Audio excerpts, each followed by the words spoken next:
Thank you for staying with us. And we have Dr. Fatima Adamu joining us via Zoom from Birnin Kebbi to talk on women's rights and empowerment in Nigeria.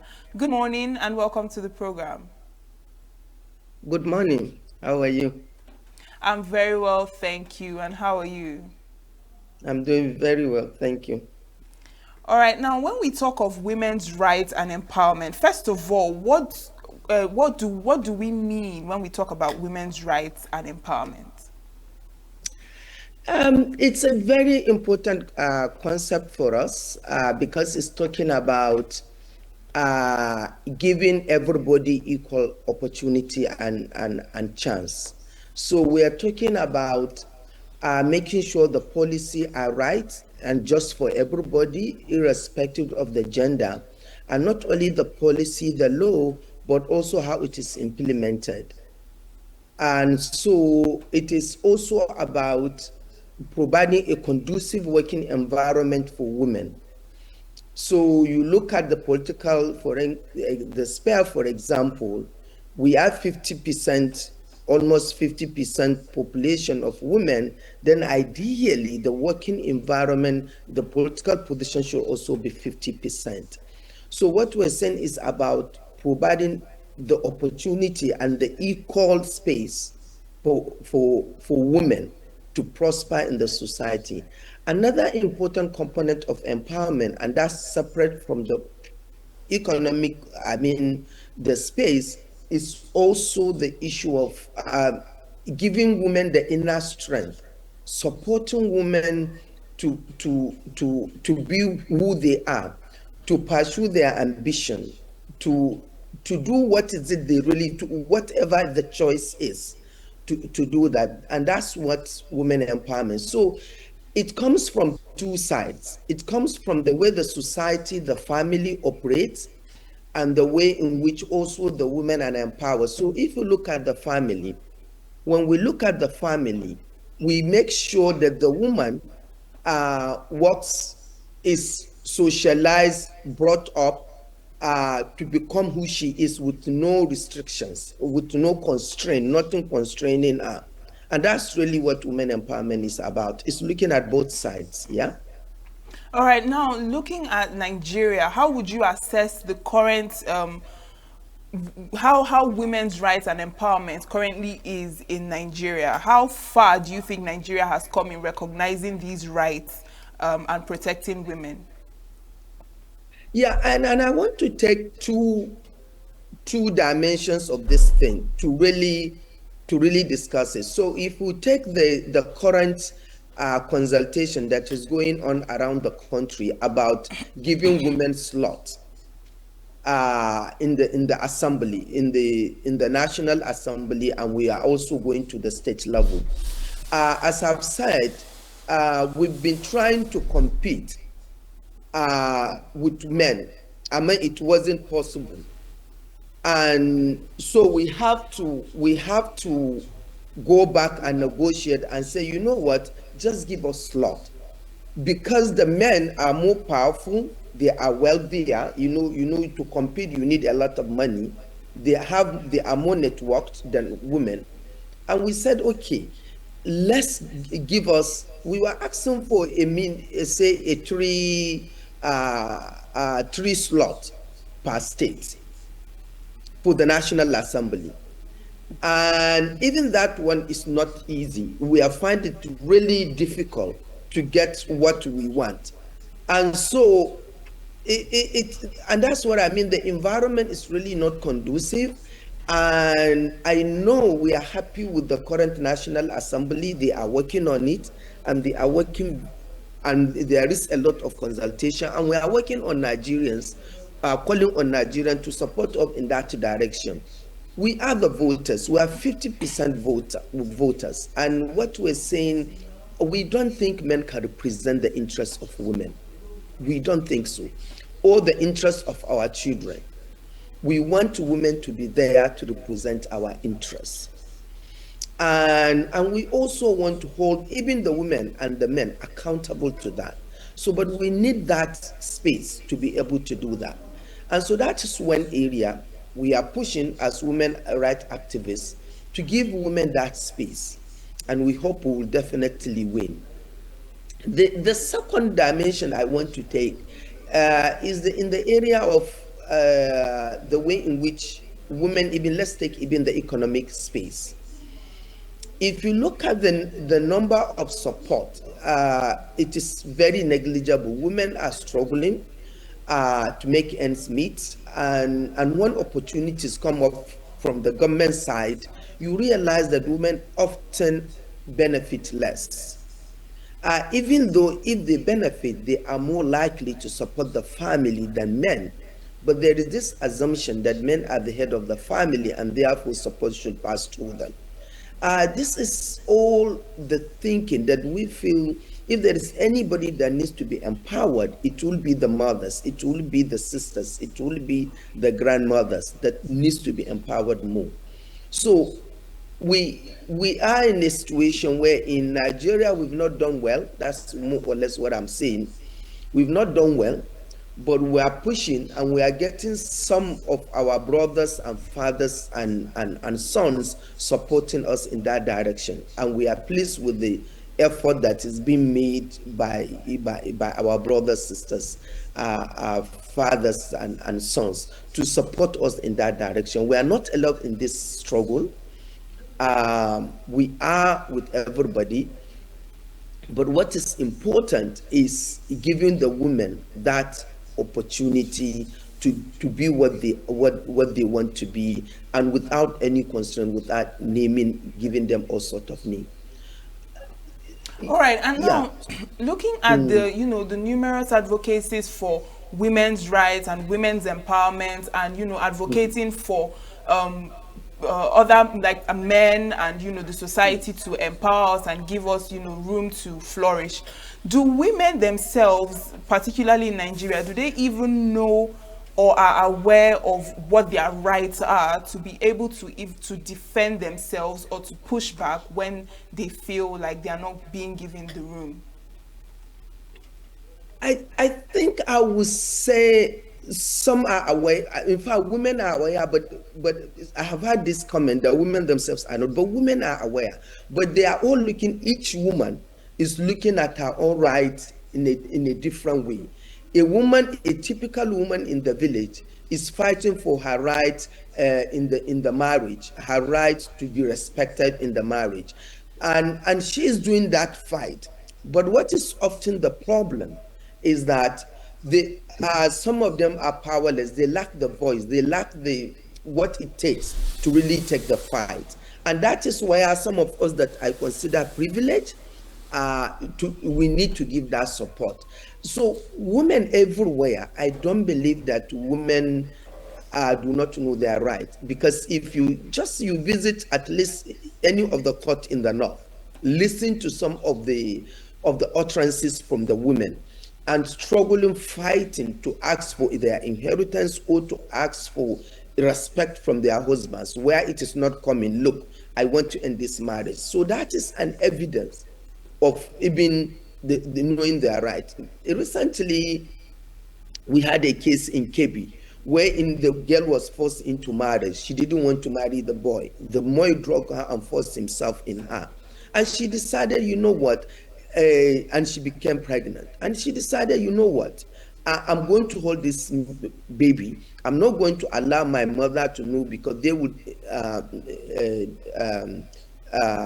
miscarry. They would force me to abort the baby.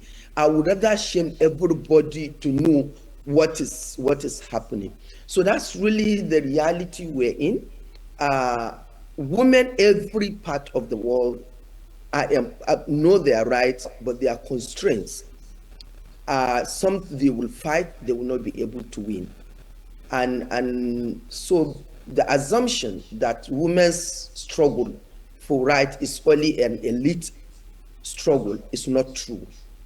I know there are some women in rural areas that are more adamant on seeking for their rights than us in the elite, than some of us, the so-called educated, because I call us the so-called educated. Yeah.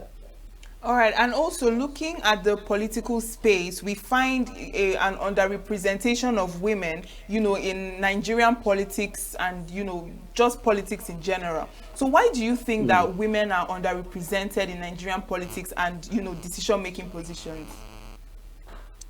There are so many factors. So we go for elect. So let's go for elective position. Hmm? We go for elective position.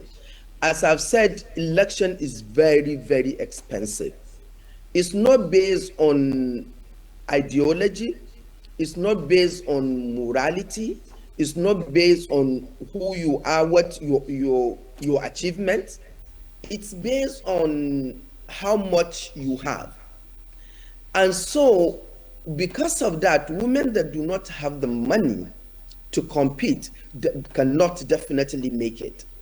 In many a times, women do contest at the primary level, at the party primaries. They are always pushed aside because they don't have the money to bribe all the delegates that will vote for them. That's one issue. I know initially, some years back, women are reluctant to join politics because politics is associated with immorality. But I think that is shifting. Women are coming out to participate, but the space is just not conducive for them. Another thing is the nature of politics itself. Politics, I came from a political family and I know what it is. You will see people making politicians, mostly they take important decisions in the middle of the night, in the inner corner of the house. And for a married woman, respectable woman that can contest, cannot be part of that, will not be part of that decisions. So what I'm saying, the political parties should really make a space. It's just not conducive. It's not women friendly. And many countries, it's not in Nigeria alone. I remember in UK during the Labour Tony Blair, the political party decided, Labour decided to bring more women into it, and they opened up safe seats for women to contest, and they have so many women in the parliament. But then the parliament itself was not conducive. So many of them have their babies, and there's no space even for them to breastfeed their babies. And then when they wanted space for that, they said, no, this is not a baby sitting area. It is where decisions are made. Some of the women will have to live. Look at even the Natasha case in Nigeria. I'm sure if Natasha is a man, this issue wouldn't have been to this level. Because she challenged those in authority, the leadership, and she has to pay the price for it. So what I'm saying, there are so many factors. Of course, also when it comes to election, majority of Nigerians do not believe women can lead. This is embedded, this is our cultural thinking, the mindset, the women are not good leaders. Yet, women are leaders in the home, and women are the ones raising up the so-called leaders. So there are a lot of things going against women taking leadership position, and they are not good at lobbying. We are not good at lobbying. We just feel we are good enough. If we were, and there's no way Nigeria can change for better without involving women in this All right, process. so now what do you think can be done to create room for inclusion of women and also to encourage them to participate, particularly in politics and in other spheres of life? Yeah. One thing for sure, whoever is taking decision, let that person consider himself a woman first. How will a woman? So decision making, leadership is not neutral. Leadership it has, whoever is making decision tends to look at decision based on his own perspective. Many decisions are made not from the woman's perspective. So what I'm saying, when our leaders are making decisions, let them put their shoes in women's position. How will this affect women? How can this bring women out or not? If those decisions are not, what we're saying is consciously be gender sensitive, and that's the word, be gender sensitive to whatever decisions Nigeria is making. How will it affect women? Will it bring women more? That's one. Another one is the media can play a very important role. Media really can sensitize the women, highlight the achievers, women achievers more. We have so many women that are doing very well. Not only capture them and interview them, what are they doing well? What challenges did they face? These are all that needs to be done. Another thing we can do, I'm also calling on political parties. Now we are talking about put aside a separate seat for women that will not compete with men. Only women will compete among themselves. I'm confident and I'm calling on Nigerians to please support on, and they see the wonders that will happen. And so that space we're calling up is that gender sensitivity. Please be sensitive to the woman's need. No matter how much a man wants to help a woman, he has no experience about how maternal issues, because he's not a man, he can never give birth. It's a woman that knows where it pitches another woman. So that sensitivity is very important for us. And we're saying, and we have many men that support us, and we want more and more women. We have also increasingly religious leaders also supporting women. We need more of those things to come up and support us, because we want a fair society, a fair Nigeria. We want a prosperous Nigeria, and there's no way we can achieve this prosperity without getting half of the population on board. That is All right, for thank sure. you so much, Dr. Fatima Adamu, for your time. Very interesting discourse. Thank you. Thank you. It's my pleasure. We'll be back in a moment. Stay with us. Every second, every minute, every day, news is breaking, events occur, and there are new developments. At Signature TV, we follow these stories objectively, bringing all sides without bias, explaining the complex issues, breaking down the numbers, and investigating the issues behind the news. Anywhere and everywhere, near or far, wherever the news is, we will be there. Signature TV. News in your pocket.